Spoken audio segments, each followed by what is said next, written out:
For those of you that don't know me, my name is Shane McLaughlin, and I am the president of the Collingwood Chamber of Commerce. And on behalf of the board of directors and our over 550 Collingwood Chamber businesses, welcome to the Chamber of Commerce presentation of Meet the Candidates.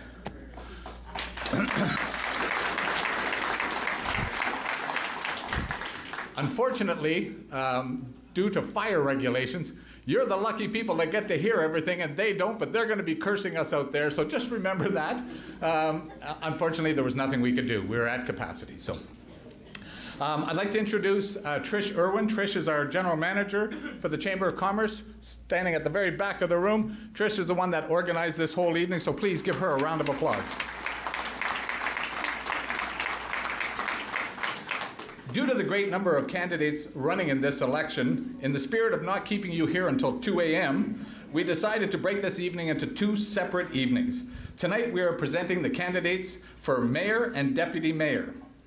The candidates for town councillors, that will occur same time, same place, but on September 25th. So mark that in your calendar.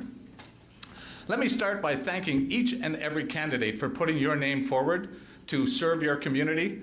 That's huge, and I think they all deserve a round of applause.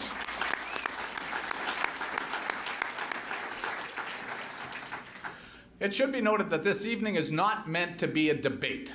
That's not what we're doing. It's truly an opportunity to get to meet your candidates for mayor and deputy mayor this evening. And to explain the process a little bit, our GM Trish has been collecting questions from our members for the past month and a half, as well as members from the community. And we place those questions into a jar. To maintain transparency, absolute transparency, you can see that we used a transparent jar. If your question is not asked, or if you have another question that came up after hearing everybody speak, the candidates are here to speak with you. They're going to hang behind, right, gentlemen? They're going to hang back, and feel free to ask them whatever you'd like. We want the public to be reminded that this is a Collingwood Chamber of Commerce event. It's not a Town of Collingwood event. I will tell you that the questions are exactly as they were posed by the public, but the only thing we did was we removed any questions that were specifically targeting and hateful towards one candidate. No room for that here, and it's our event, and I think that's the way it should be. So here's how the process went, so that people can understand that we did everything we can to make sure that this is a completely transparent and fair process.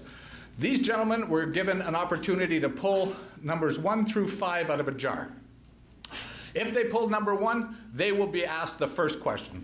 If they pull number 3, they'll be asked the third question. Then the moderator will be pulling, so let's say candidate number 1 comes up, he gets asked the first question. Our moderator will pull that question out of the jar, so we have no idea what that question is going to be for what candidate. Does that sound fair? That's the way I thought too. Anyway, so having said that, and you've heard me talk long enough, please help me or join me in welcoming our morning show host from the Peak FM and one of our directors from the Collingwood Chamber of Commerce, Mr. John Eaton. Thank you to Mr. Shane McLaughlin. Well, welcome, ladies and gentlemen, to the packed house here at the Royal Canadian Legion Normandy Room in Collingwood. A big thank you to the Legion for their inviting us to be here. Today, we have the mayor and deputy mayor candidates here to discuss the issues that matter to all of us here in Collingwood. This event is being recorded and will be on Facebook Live. Wow, I'm on social media. Monday, October 22nd is Election Day for municipalities and school boards across Ontario. Collingwood voters, along with its neighboring municipalities, will cast their ballots using internet and telephone. These methods will provide flexibility, which allows for a longer voting period than traditional voting. It's also more convenient, more accessible, and better enables electors to exercise their right to vote, with results available sooner than the previous vote by mail voting system with complete accuracy. Collingwood residents will have the opportunity to cast a ballot for one mayor, one deputy mayor, and up to 7 councillors for Collingwood Council, as well as a school board trustee. Voting will open at 10 a.m. on October 12th and will run until 8 p.m. October 22nd. The staff of the town of Collingwood are here tonight. They have a table at the back. If you would like any questions about the new voting process or some help getting through that, please take advantage of their time here. We have timekeepers seated up here in front, so the candidates will be aware when they're running short on time. Each candidate will have 3 minutes for opening remarks. They'll get a 30-second reminder to wrap it up, and at the end of their time, a bell will sound, that's the one, and the microphones will be turned off, and I'll be shouting over you. Following all opening remarks, questions submitted earlier by our community and by members of the Chamber of Commerce have been placed into this transparent bowl that I will pull a question and direct that to the candidate. I will read questions for everyone to hear. The candidate then has 2 minutes to respond to that question posed to them, and then each remaining candidate will have a chance to come up and respond with a minute's time.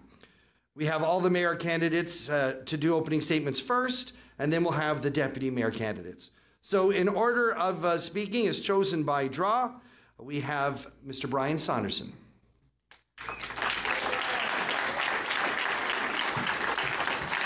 Brian, you have 3 minutes. Thank you very much, John. Thank you very much to the Chamber and to the Legion for putting this event on. This is how we get a formed electorate, and it's wonderful to see the faces in the crowd tonight. I am running for mayor because I believe Collingwood can do better. I stand for local government that puts the interests of the residents of Collingwood first.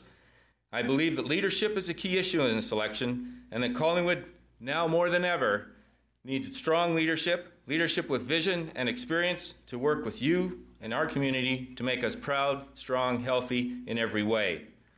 I have served as your deputy mayor for the last 4 years, and during the last election, I committed to championing a community-based strategic plan, accountable municipal government, and responsible financial management. I've worked very hard with our current council and staff to realize on those commitments, and I believe our record speaks for itself.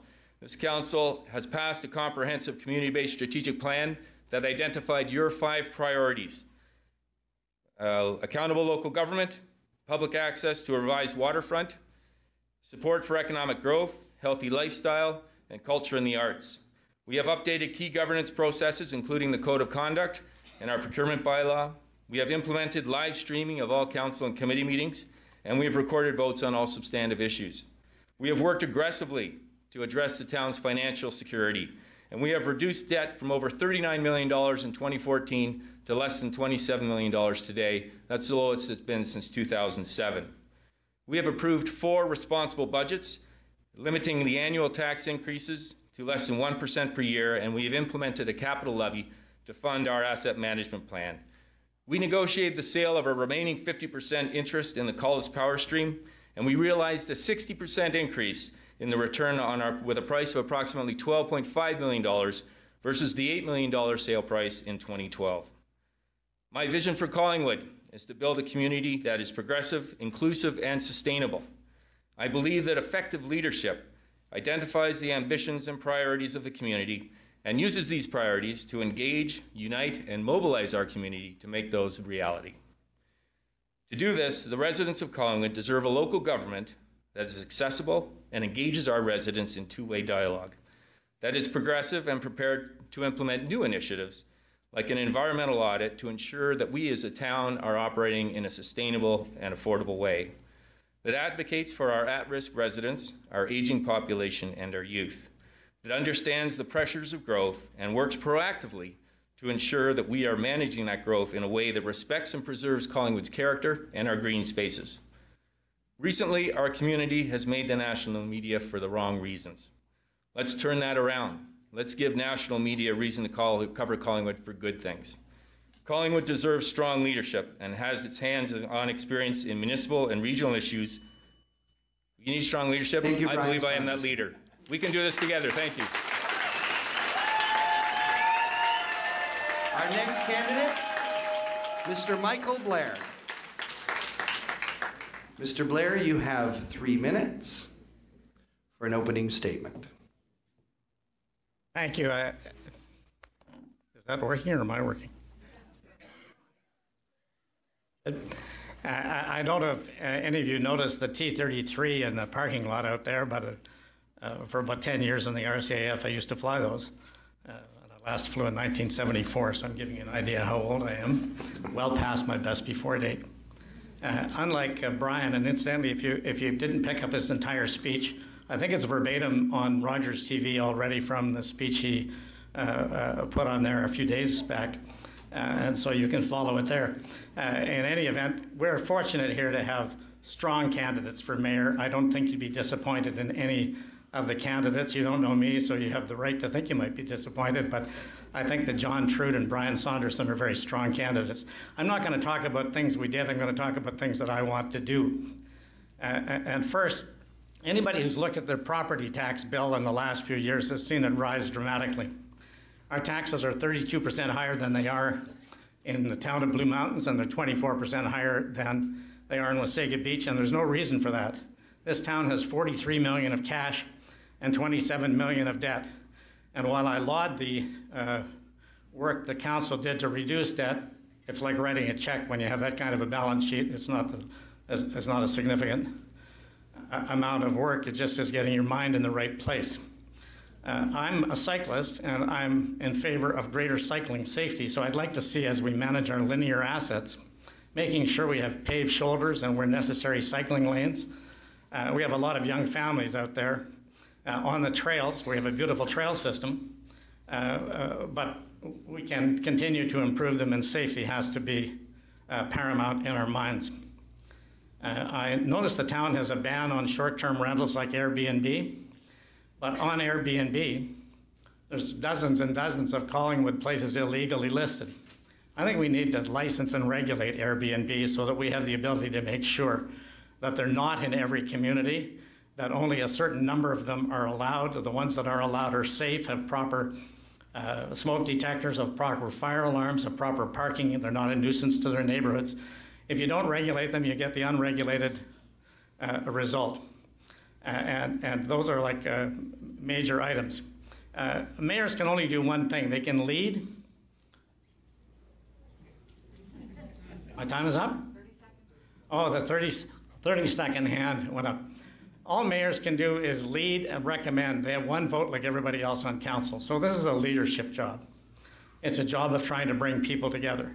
And I think you're fortunate in that if you get to know me and you look at the other candidates, all of the candidates have leadership qualities that are impressive. And I think the town is fortunate in that circumstance. So I'm not going to use any more time. Thank you, Michael Blair. You have no more time.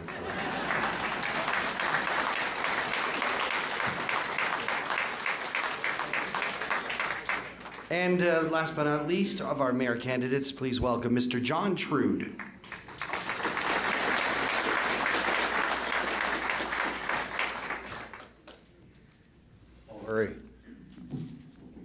Ladies and gentlemen, thank you for coming tonight. Thanks to the Legion, thanks to the Chamber. I want to talk to you about three things. The reason that I'm running, my vision for the town, and my goals for council 218 to 222. Why I'm running, simply put, I love the town of Collingwood. It's been very good to my family and me for a great many years. And now I can have a political opinion, I can have a public opinion, which I couldn't have before. I'm now retired and I have the time. And I have the desire and the energy to do the job the way it should be done. To restore trust within our community and beyond, this is something I successfully did in my role as the detachment commander of the Blue Mountains Collingwood OPP, which shared services between both municipalities. We need true collaborative leadership, the type of leadership I know I can deliver with your support. Integrity and trust I have, and it's been built on demonstrated responsibilities through 34 years of policing, 14 years as your local detachment commander or chief of police. I've worked with community councils, with county councils, police services boards, and provincial bodies since 2004, and I'm quite willing to take on this mantle. My vision for the town is that we are once again seen as leaders of the broader area of enabling great partners with our municipal partners to the south, west, and east. We will be known as a town that reaches out and is prepared to enhance our support for the so many in our community that are in need. We are known for being creative in our work with the county, adjacent municipalities, and community groups in finding ways to address the needs of all, to the benefit of all. We became known as Ontario's healthiest community by leveraging and building upon our recreational assets, and we can enhance that by implementing incremental actions to make the waterfront strategic plan reality. Action is what's needed. Simply put, my vision is that we start achieving the greater things that we're perfectly positioned for in our area. My goals for council: we will restore trust within our community partners, as I've indicated. We will always work with our community partners to arrive at a consensus-driven conclusion. We will ensure that meaningful consultation takes place within our community and is considered prior to making a decision, and we will no longer make closed session decisions that impact so many. We will eliminate single source contracts. We will truly look at all sides of every issue, not just the side that a few are promoting. We will be seen in 4 years hence as a council that was open, receptive, thoughtful, sensitive, tolerant, and as builders in our community and with our neighbors. Thank you very much. Thank you, John Drew. Thank you to all of our candidates for mayor. I'd now like to call on our deputy mayor candidates, again chosen by draw. To go first, Keith Hall.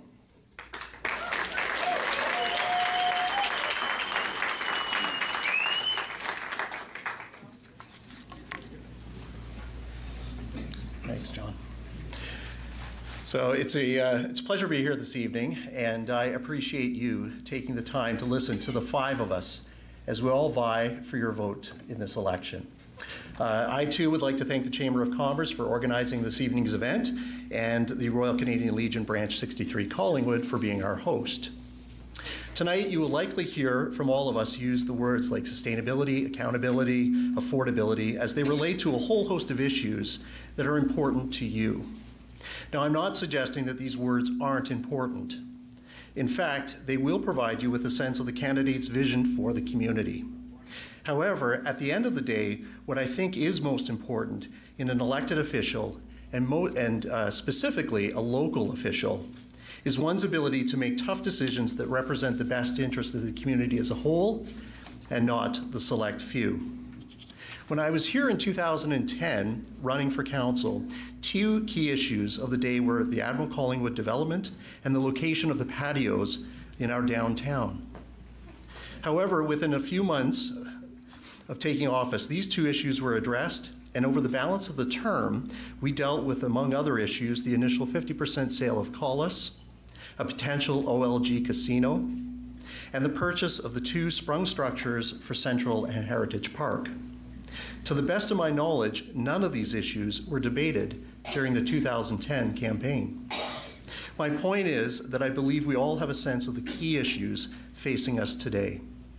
However, based on past experience, each council has had to deal with their own set of challenges and opportunities that were neither a campaign issue nor on the horizon at the time. Therefore, you want to know that you have elected a council that you can be assured is making decisions that are in the best interest of the community, and again, not a select few. I believe I have a good understanding of the issues of the day, our current strengths and weaknesses, and a desire to see our great town move forward in a progressive manner for those who live, work, and play here.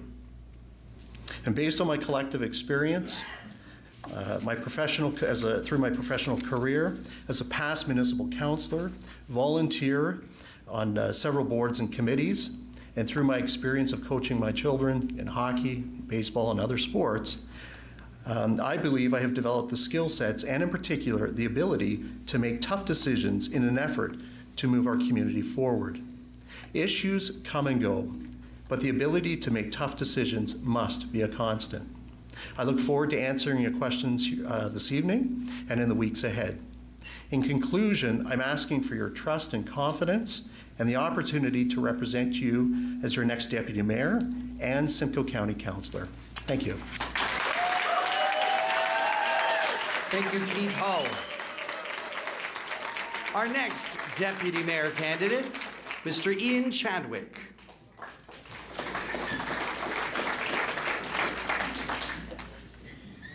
Good evening. Wonderful to see so many people here concerned about local government.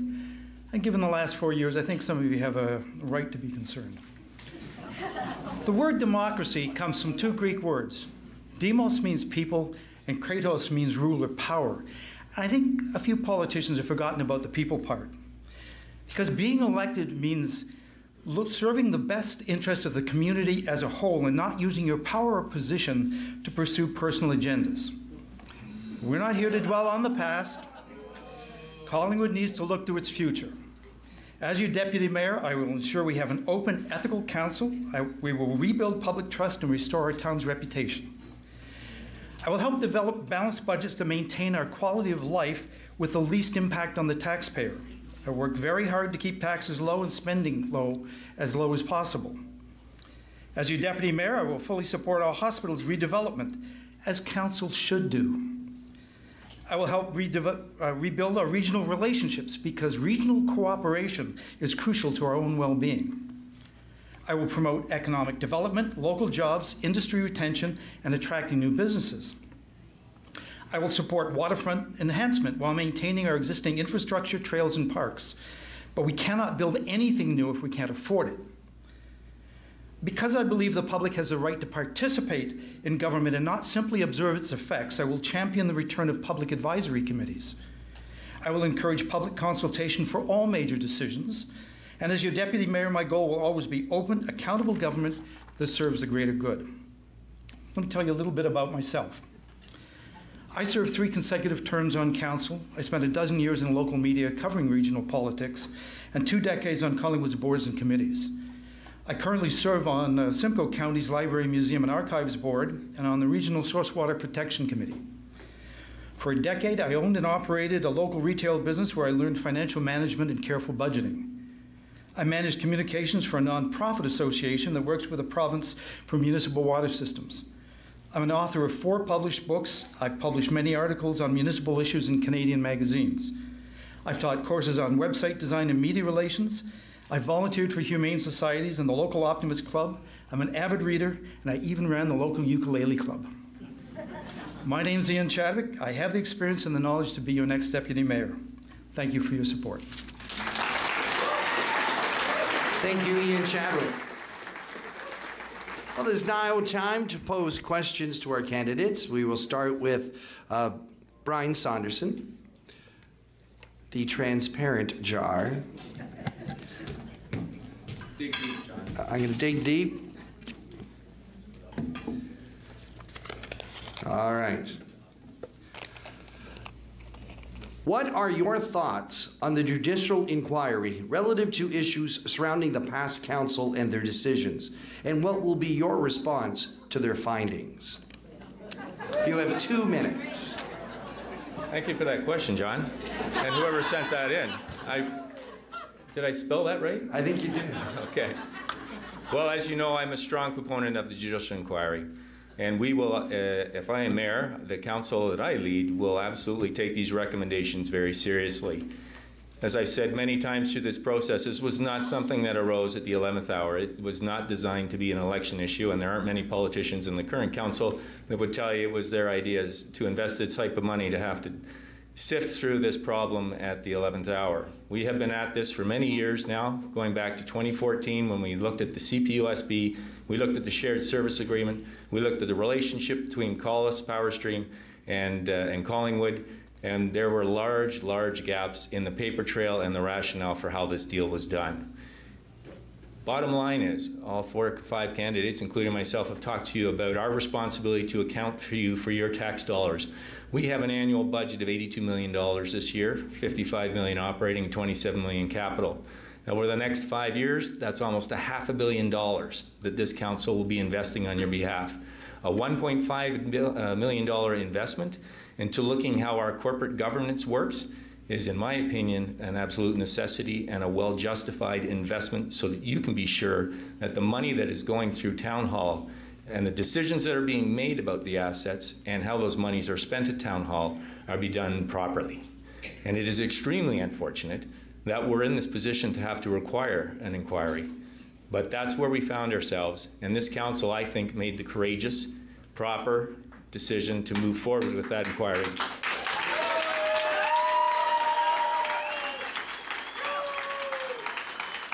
And when we get that report next spring, The Council of the Day will implement those decisions and recommendations. Thank you very much. Thank you, Brian. We'd like to ask Michael Blair to respond to that question. Michael, you will have 1 minute.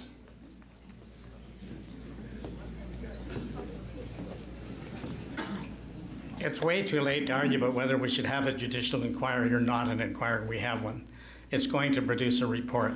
What's important in looking back is to learn from the report and implement the recommendations. If the report finds everything was done properly, but that the process could have been better, and that the people involved had done nothing to be ashamed of, we should apologize to them and make sure the report gets wide circulation. If we find there's been a wrongdoing at any level, we should turn it over to the prosecutors and make sure that the people responsible are held accountable. That's my view of it, and thank you for your time. Thank you, Michael. John Trude, if you could kindly respond to that question.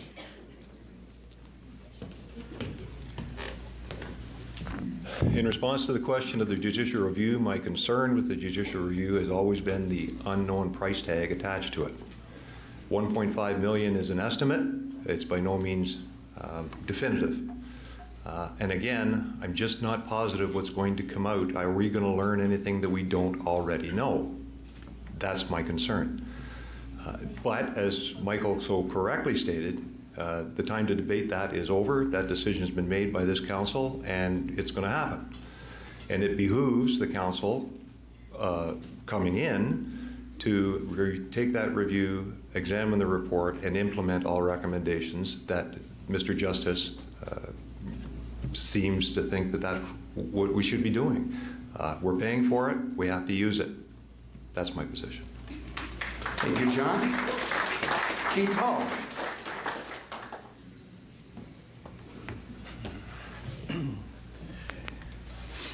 For those of you who are not aware, I was a member of council between 2010 and 2014, and I was one of 9 members of that council who made the decision to sell 50% of Collis. In my opinion, I made a mistake, and it is a bad deal for the town of Collingwood. And as you, the shareholders, are the ones who are suffering. The judicial inquiry is a result of this council having the foresight to continue to ask questions that were not being answered repeatedly over and over again from the people who made the very decision in the first place. I hope at the very least the inquiry will determine that A, it was a poor deal, and as Brian Saunderson has indicated, we can learn and determine in governance standards moving forward, best practices, etc. What I hope doesn't happen for the community, and my greatest fear, is that the deal that was put in place and the information that we will find out is far worse. Keith, thank you very much. Okay. Yes, Keith, thank you very much. That was your name. Ian Chadwick. Thank you. If you've read my blog, you know what I think about this. I'm one of 8 people who have standing with the judicial inquiry. I asked for that specifically so that I could give them all my documentation, go through all the processes, give them the whole history. I think it's good because it's going to prove to exonerate all the people involved in the processes. So I'm looking forward to seeing the results, and unfortunately it's going to cost us money we didn't have to spend, because I'm sure you're going to find that there's nothing wrong. Thank you, Ian. If I can get Michael Blair to join us for question number 2.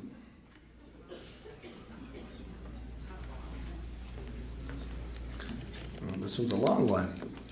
Tourism and economic activity in our area is currently greatly dependent on healthy natural gas areas.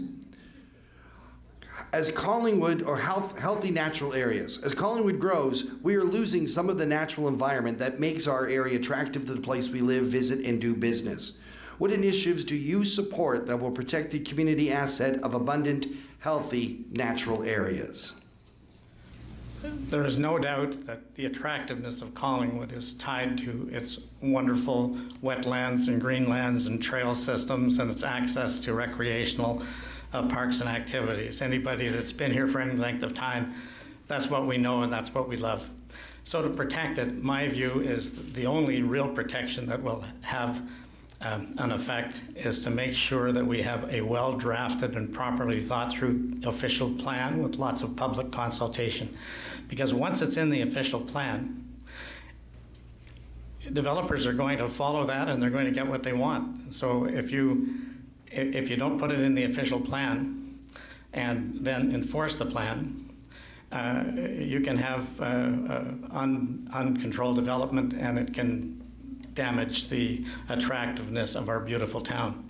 So my view is we have wonderful staff in the town of Collingwood. Our Parks and Recreation staff are first rate. We have a lot of really strong people. They've done a lot of work in this area. They need to be led, and through a public consultation process, they need to know from you what's important to you, not just broadly, but in particular areas. And then from there, make sure that we protect what we want to protect by having the official plan capture where development can take place, where it can't take place, what kind of development can take place, how high rise, what density, and what areas will be protected. For me, it's not more complicated than that, and any other effort is likely to fail. Anyway, I don't need to go on any more length than that. Thank you. Thank you, Michael Blair.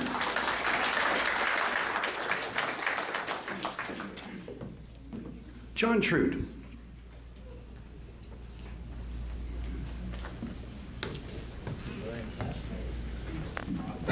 In order to preserve the natural beauty and the enhancements that bring people to Collingwood, not only do we have to make sure that we adhere to the restrictions of the official plan and make sure that it's continually updated, we have to actually use all the input from the Nottawa Valley Conservation Authority, the Ministry of the Environment, the Ministry of Natural Resources, ask the neighboring stakeholders, because of the presence of the Bruce Trail and other natural gifts that are really close by, to make a collaborative effort to make a regional response to save and preserve the water and the waterfront.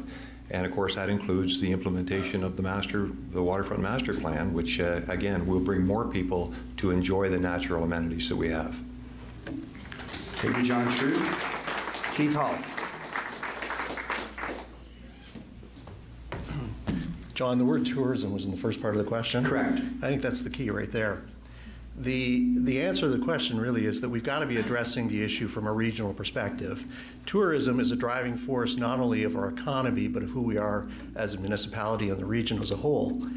And we've got to be able to preserve not only these key assets, because within the built boundary, as the two gentlemen have already stated, I mean, as long as we're adhering to those policies that are already stated in place, the growth should be able to be managed within the built boundary. From a tourism perspective, though, it's the natural amenities that are outside of our community that we need to be working in a collaborative and a regional cooperative framework to ensure that they are protected long-term for all of us to enjoy and benefit, as well as for those who are coming here from a tourism perspective, which is an economic driver. Thank you, Keith. Mr. Ian Chadwick. I should just say ditto, but we've been designated as a growth area by the province, which really puts a lot of constraints on us. We're also constrained by what's in the Planning Act and by the Simcoe County official plan, so it's not just our own official plan. So we as a town have to look at what we can do locally. What can we do to save our shoreline? What can we do to save the green spaces? Do we have to enforce or increase the amount of green space and trails or park areas that new developments can put in? And do we have to look at expropriation? That's a nasty word for a lot of people, but maybe if we want to protect it, the town actually has to own it. Thank you. Thank you, Ian. Brian Saunderson. Yes, thank you. This is a good question, but it cuts a broad swath across a lot of municipal issues. Collingwood is a growth node. That's a provincial designation, and it flows through the county. And the county then decides how the growth goes out through a number of the municipalities. Our population is slated to grow by about 11,000 over the next 15 years. So that's a 40% increase in our population, taking us to about 33,000 by 2033. The growth has to be managed, And we have to work regionally, I think, with our partners at the county to make sure that the growth density numbers, we're now slated to be at about an average of 55 units per hectare, and they're trying to push that to 80 through the province. So we have to work with our regional partners at Simcoe County to push back on that. At the same time, we have to understand that their densification is coming, and we have in Collingwood just a 1.3 vacancy rate. We can't all own single detached family homes. There has to be a broader inventory. We have to have apartment buildings. We have to have semi-detached buildings. That's a fact of life. We need to be able to support the people that live here. Thank you. Thank you, Brian. John Trude will ask you to join us. Question number 3.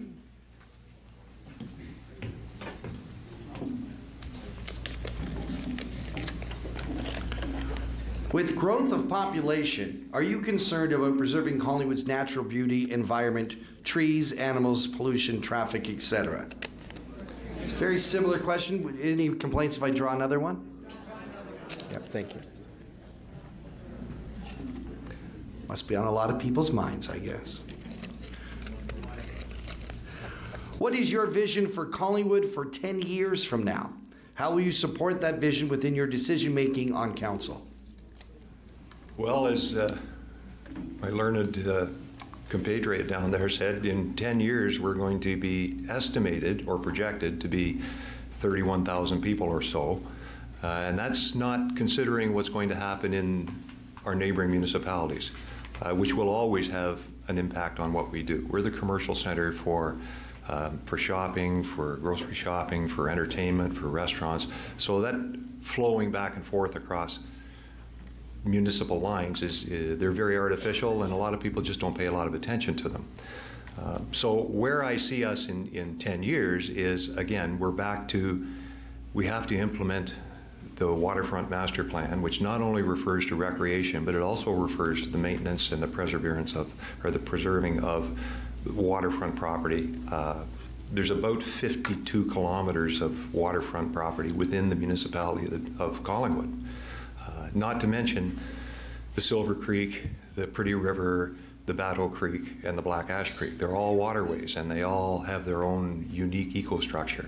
We have to ensure that through zoning and through the controlled, sustainable allowance of development, that we increase our tax base to allow us to ensure that we provide the services that are demanded now and will be demanded by the growing population, but we have to ensure that it's done in a responsible manner to make sure that our ecological system remains preserved and safeguarded and for the use of our children and our grandchildren.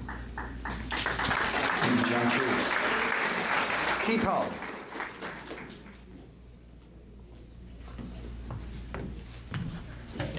I'm going to provide a bit of a different perspective. I've lived in the community for 20 years. In the first 10 years that I lived here, I felt nothing changed. In the last 10 years, it feels like everything has changed. And I think for the majority, it's changed in the positive. My vision for 10 years out, though, is that I have a son who's 15 years old. And I'd like every opportunity for him to be able to leave. And if he chooses to come home and make Collingwood his home, he can do so. He can find a place that he can afford, that he can live, and that he can work moving forward. That's my vision for the town of Collingwood. Ian Chadwick. Thank you. If all those people come here, if we don't want them to all be retirees, like myself and like a lot of you, we're going to need to have economic development. We're going to need to have jobs. And the kind of jobs that we need to be able to bring in are the low-impact jobs, coding jobs, high-tech jobs, that kind of thing, because we want a mix of population to come in. That's part of my vision. The other part is, if we want people to stay in town and be able to shop and do everything in town, we're going to need more commercial development. We're going to need more places to shop so people don't have to go out of town to do it. So I'd like to see a growth that's not just in the residential, it's spread throughout all the sectors of the community. Thank you, Ian. Brian Saunderson.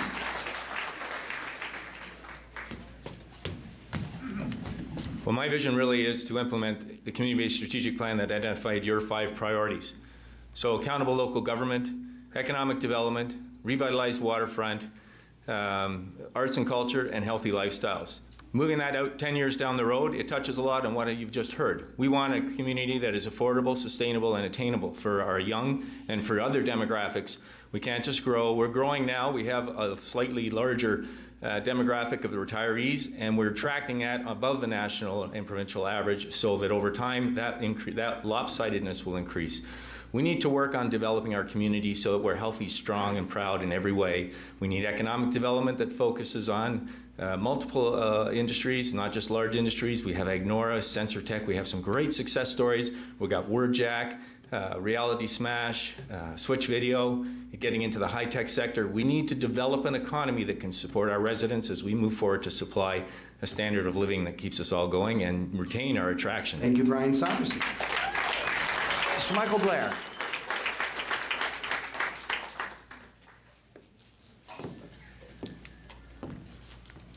There's no doubt that Collingwood is going to grow, and with the increase in demand for people coming here, we're going to have a continued upward pressure on housing prices and continued pressure on the services the town is obliged to provide. I know a little bit about growth. I built a company from 240 to 10,000 people in 5 years. What we need is what we needed in that company. We need a 10-year financial plan that recognizes the cost of the services and the gaps in our ability to serve. We need an increased amount of serviced land, both industrial and residential, all consistent with the concept of maintaining the balance growth that we need to have. And we do need to attract industry that provides jobs for young people. I have 6 children. I'd like them to be able to live in Collingwood if they choose to. My oldest boy lives in Seattle, Washington, and is the head of artificial intelligence for Amazon. I'd rather he was here at home. The real key to this is financial management and planning. Thank you very much, Michael Blair. Our next question, we'll begin with Keith Hall.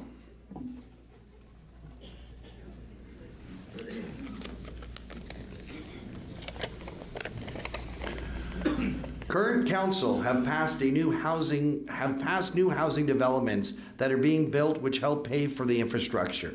There's a long waiting list for a doctor. There's only one walk-in clinic and one appointment clinic in town. If elected, how are you going to ensure that the town of Collingwood has sufficient doctors for the thousands of new residents that have moved in and will be moving in the future?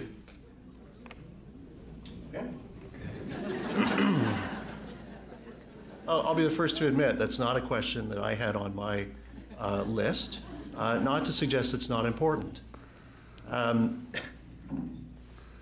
The reality is that our healthcare system, whether we be here in Collingwood, within the region, the province, and the country, is going through tremendous change, and the costs are continuing to escalate. For people who are moving from one community to another, if they don't have family or connections, they are finding it a challenge to find people in the healthcare profession, whether it be a general practitioner, whether it be a dentist. The one thing that I do believe that we have as a community is a culture and a lifestyle and a quality of life that we can attract young people in these healthcare professions to come and live and work in this particular region. And in fact, when I was up here a few minutes ago, I mentioned how in the first 10 years, I didn't think a lot had changed. In the last 10 years, we've gone through tremendous change. One of the things that we have seen that has changed immensely is within the healthcare profession, I am amazed at the growth and the number of young people who have come to the community to work in all of the secondary services, and I hope I don't offend when I say that. So they're not general practitioners, they're not maybe directly tied into the hospital, but they are chiropodists, they are chiropractors, they are working for sport medicine clinics, those types of things. That's all part of the system. And we want those people to be coming here. To answer the specific question in terms of a GP and how to attract new GPs, that is something that we would have to work with the province in terms of increasing the numbers, because I think that is something, and I stand to be corrected, I'll be the first to admit, that is something that is controlled and regulated from above, and then mandated down through the healthcare system. So it is not something at a local level that we can simply say, well, we're going to bring in X number of people. Here. Ian Chadwick, you have 1 minute to respond to that question as well. Thank you, John. Healthcare is economic development. If we want to bring more people here, we have to treat it like we have to treat any other industry. We have to target it. We have to get the people here in the community, the doctors, the hospital, the dentists, get them into a public advisory committee, tell us how to do it, because none of the politicians here know it. That's not our industry. That's not our business. Let's get the people involved in it to tell us what they need in the community, what would attract those people that they need to be in their clinics and in their operations. We can't do it ourselves. We have to involve the public. Thank you. Thank you. Brian Saunderson.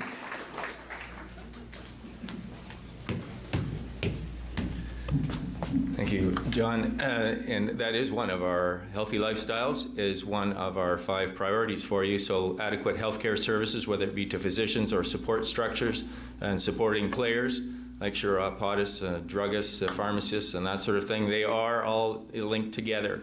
So healthcare globally is an important issue. We can deal with it locally to some degree, but regionally I think our partnership and membership with Simcoe County, there is the Hospital Alliance, which governs and distributes funds for the 7 facilities in our region, the Collingwood General Marine Hospital being one of them. We've donated $45 million, or attributed $45 million to the Hospital Alliance over the next 15 years, and $20 million of that has been earmarked for the Collingwood General Marine Hospital redevelopment, if the redevelopment goes forward. So we're all hoping that happens, and this council is aligned in pushing that forward in every way we can. But providing the area and the support structure is a critical thing to attracting physicians, and we certainly have a lot of great physicians in our community, and we need to grow that. Thank you, Brian. Michael Blair.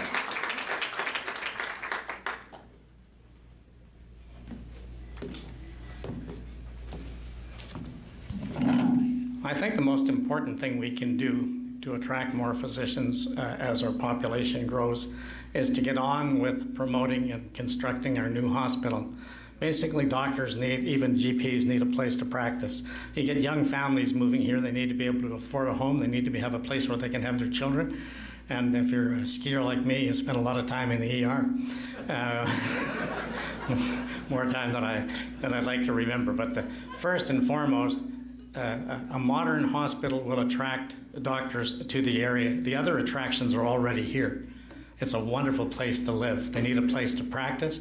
And as the founder of a major drug chain, I understand the relationship between hospitals, doctors, prescriptions, drug suppliers, and health generally. And what we need to do is not delay, but get on with building a new hospital, not turn into bickering between where it should be located, but get on with getting it built. Thank you. Thank you, Michael. John Trude.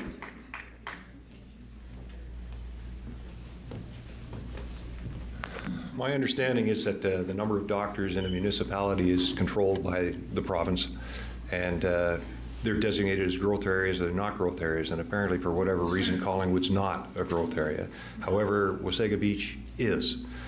So what we have to do is twofold. First of all, we have to make sure that when physicians leave and a position opens up, we engage volunteer groups like the Hospital Foundation to actually, and they've done it before, have a physician retention committee to go out and actually solicit people to come here. We also may have to look at registered nurse practitioners and alternative sources of medicine other than just going to the family doctor that are more accessible for us. Thank you, John. We'll be asking our final question to Ian Chadwick.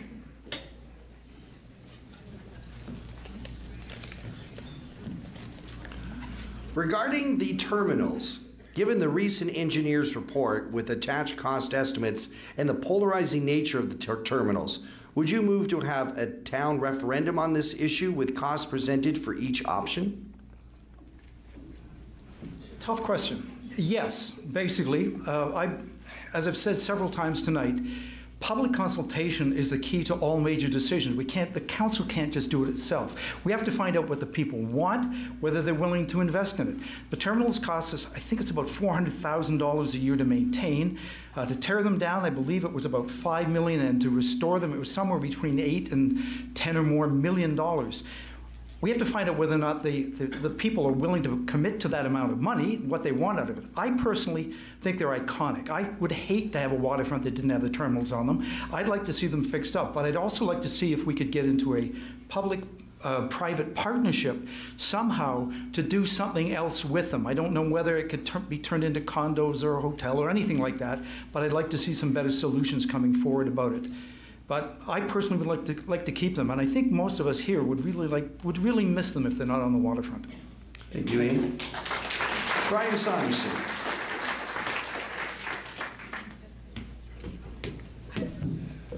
On the issue of a referendum, I do not think I would be in favor of a referendum, and I'll tell you why. There's costs associated with that. We just went through our waterfront master plan, and it identified as our top 10 priorities preserving our culture and our heritage, and the grain terminals are one of those critical parts of the waterfront. And it was identified through that process that it is a priority for our people. There is, through our committee structure, many ways to get involved and voice your opinions. You can attend the meetings, you can address anything that's on the agenda, or you can address something that's not on the agenda. What I think really needs to happen with the grain terminals is a bigger picture thinking about what type of partnerships might be identified, and certainly Cal Brook in his report identified that you might use the supporting red brick structure as a potential brew pub or restaurant to bring people down to the waterfront. I think it is a critical part of the waterfront, and I think we've got opinions from the public, and there's certainly many ways to get your opinions before us, and I would like to see us in the next council session, we have new supporting infrastructure for IT. Okay? Thanks. Michael.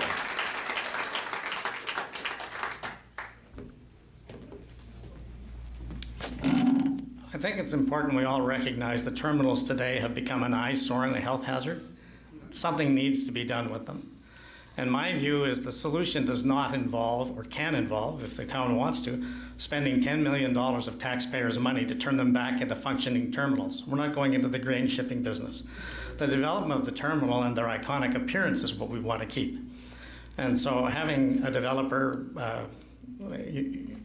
who can develop a beautiful construction there that maintains the appearance of terminals, but has commercial uses so that it's a viable entity in its own right, that makes a lot more sense.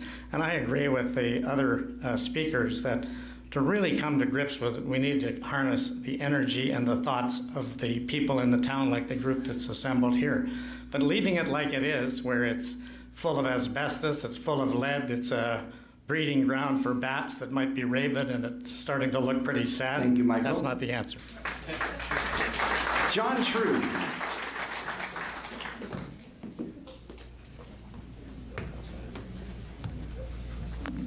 Before we make any determination on what we do with the terminals, we have to complete the review of the structural integrity.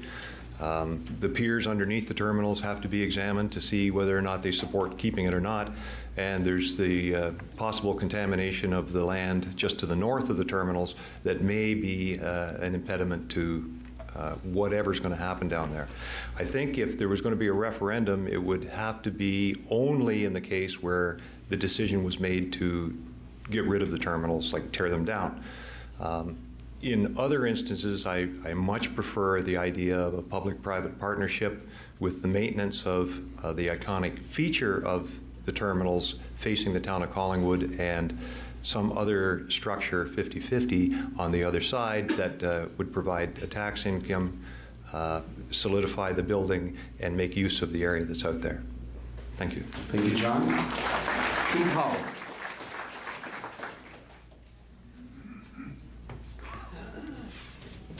I'm very fortunate that I've had the opportunity to actually go to the top of the terminals on 2 occasions, and the view from the top is exceptional, and it'd be a shame if that view was lost.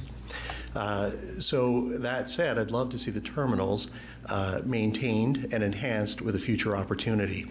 But it has to be taken into context that we have to look from Heritage Drive starting at the Parkway out to behind and including Millennial Park and all of the assets that are in there to ensure that it's a park that's complete, not just the terminals that we're looking at.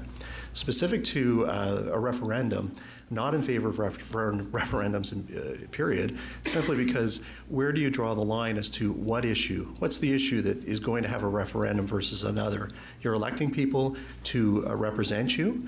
We're not the experts. We're being elected to make decisions. Our job is to go out and consult with the public, find out what the options are available, and then make a decision on your behalf. Thank you. Thank you, Keith Howell. I'd like to ask you to help join me in thanking all of our candidates. Not only eloquent, but they do win the Collingwood Chamber of Commerce Stairmaster Prize. We are very blessed to have some great candidates, and very great to be in a town that has such great support and interest in our municipal politics. Thank you very much for joining us. This brings us to a close of our program this evening. On behalf of the Collingwood Chamber of Commerce, we would like to thank Mayor and Deputy Mayor candidates. Let's give them a round of applause.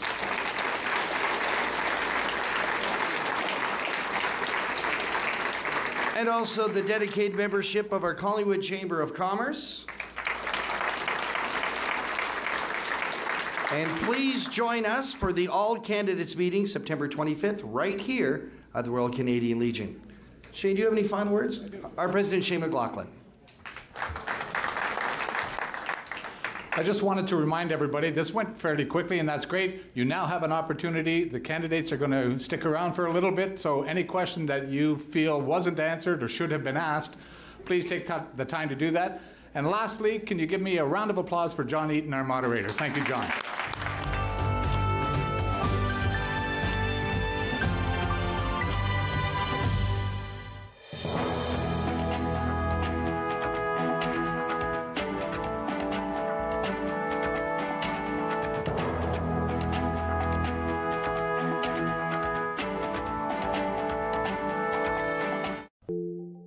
One of the greatest rights we have in Canada is to have your say.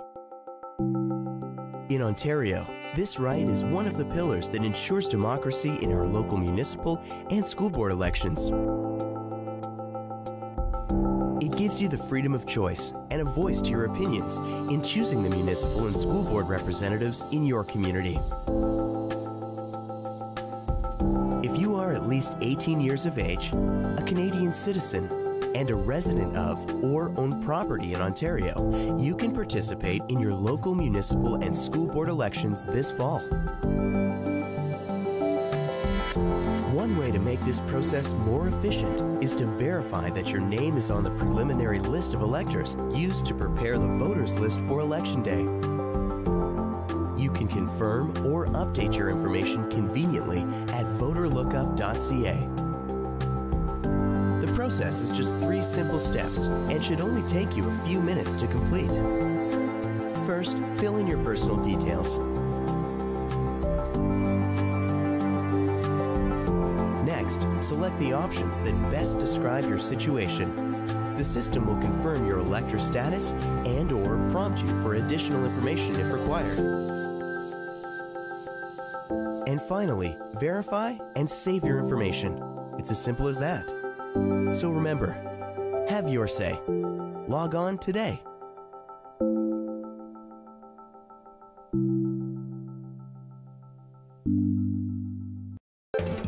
Call the Rogers TV viewer response line, email us, or connect with us on social media.